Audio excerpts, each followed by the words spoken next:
নমস্কার, প্রতিমা সুস্বাদু রান্নাঘরে আপনাদের স্বাগত জানাই।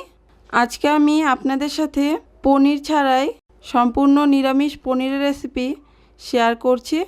কুমড়ো দিয়ে কিভাবে কিলো কিলো পনির তৈরি করবেন, খেতে অসাধারণ হয়। ভাত, রুটি, পরোটা সব কিছুর সাথেই খাওয়া যেতে পারে। চলুন তাহলে দেরি না করে আজকের রেসিপি শুরু করছি।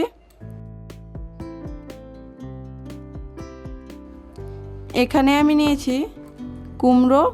আমি এখানে পুরোটা নেইনি, অর্ধেক নিয়েছি। কুমড়োর খোসা ছাড়িয়ে এইভাবে টুকরো টুকরো করে কেটে নিয়েছিলাম, ছোট ছোট পিস করে। এরপর এখানে একটি মিক্সির জার নিয়েছি। কুমড়োর টুকরোগুলো মিক্সির জারে দিয়ে দিলাম। এখানে আমি মিডিয়াম সাইজের মিক্সির জার নিয়েছি। এরপর মিক্সিতে ঘুরিয়ে নিব। কোনো রকম জল ব্যবহার করিনি এখানে বন্ধুরা, জল ছাড়াই মিক্সিতে পেস্ট করে নিয়েছিলাম। এরপর এখানে একটি পাত্র নিয়েছি, এই পাত্রে আমি ঢেলে নিচ্ছি।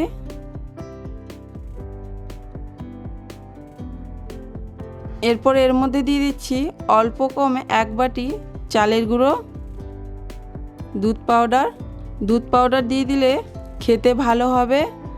এরপর দিয়ে দিলাম লবণ, 1/2 চামচেরও একটু কম দিয়ে ভালো করে মিশিয়ে নিয়েছিলাম। মিশিয়ে নেওয়ার পর সরিয়ে রাখছি। এরপর এখানে আমি কড়াইতে আগের থেকেই জল বসিয়ে রেখেছিলাম, জল ফুটে গেছে। এরপর কড়াইয়ের উপরে দিয়ে দিলাম একটা ঝাঁঝরা থালা। দেওয়ার পর থালাতে আমি আগে থেকেই তেল ব্রাশ করে নিয়েছিলাম। এরপর ব্যাটার দিয়ে দিলাম এইভাবে। এরপর কুমড়োর মিশ্রণটা দিয়ে দিলাম এখানে, যে মিশ্রণটা আমি তৈরি করে রেখেছিলাম মাঝে এইভাবে দিয়ে দিলাম। দেওয়ার পর সমান করে দিচ্ছি।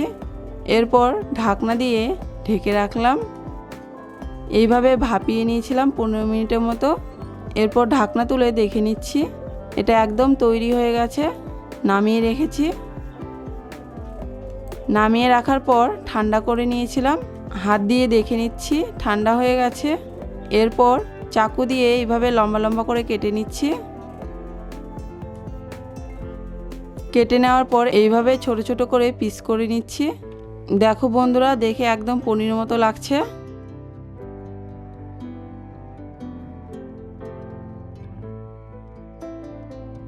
এরপর আমি গ্যাসে কড়াই বসিয়ে দিয়েছিলাম। কড়াইতে দিয়ে দিলাম তেল দেওয়ার পরে একটু নাড়াচাড়া করে নিলাম। তেল গরম করে নিয়েছিলাম, গরম করে নিয়ে গ্যাসের ফ্লেমটা লো রেখেছি। এরপর আমি একটা একটা করে তেলে ছেড়ে দিচ্ছি পনিরের টুকরোগুলো।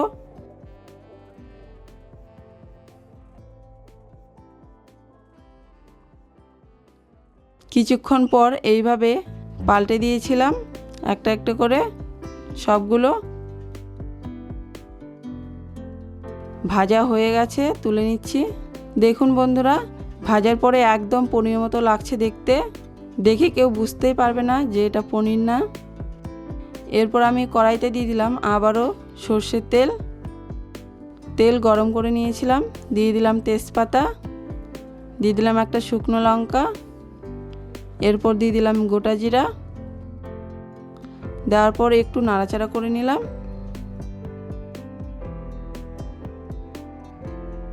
এরপর দিয়ে দিলাম টমেটো পেস্ট। এখানে আমি একটা টমেটো পেস্ট করে নিয়েছিলাম।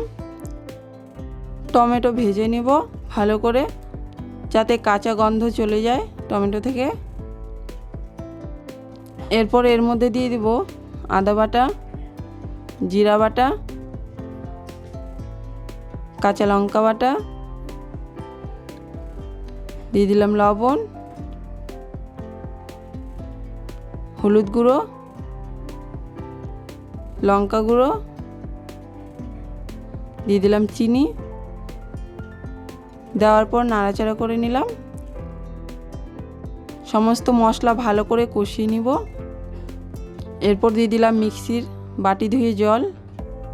মশলা নাড়াচাড়া করে এইভাবে ভালো করে কষিয়ে নিয়েছিলাম। মশলা থেকে একদম তেল ছেড়ে গেছে। এরপর দিয়ে দিব জল। জল দেওয়ার পর 5 মিনিট ফুটিয়ে নিয়েছিলাম। এরপর দিয়ে দিলাম ভেজে রাখা কুমড়োর টুকরোগুলো।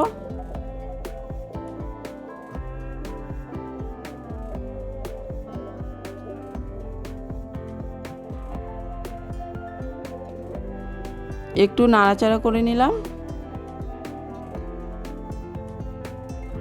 আবারও আমি 2 মিনিট ফুটিয়ে নিয়েছিলাম ঢাকনা দিয়ে কম আঁচে। ঢাকনা তুলে দেখে নিচ্ছি। এরপর দিয়ে দিচ্ছি সবার শেষে গরম মশলা গুঁড়ো, দিয়ে একটু নাড়াচাড়া করে নিলাম। আমি ঝোল এইরকমই রেখেছি। এরপর দিয়ে দিলাম সবার শেষে ধনেপাতা কুচি। ধনেপাতা কুচি দিয়ে নামিয়ে নিলাম। এরপর গরম গরম ভাত, রুটি, পরোটার সাথে খাওয়া যেতে পারে। এইভাবে কুমড়ো রান্না করে ভাত, রুটি, পরোটার সাথে খাওয়া যেতে পারে। আজকের রেসিপি ভালো লাগলে লাইক, শেয়ার, কমেন্ট করতে ভুলবেন না। আপনি আমার পরিবারের নতুন সদস্য হয়ে থাকলে সাবস্ক্রাইব করার অনুরোধ রইল। পাশে থাকা বেল আইকনে ক্লিক করে দেবেন নতুন ভিডিওর নোটিফিকেশন সবার প্রথমে পাওয়ার জন্য।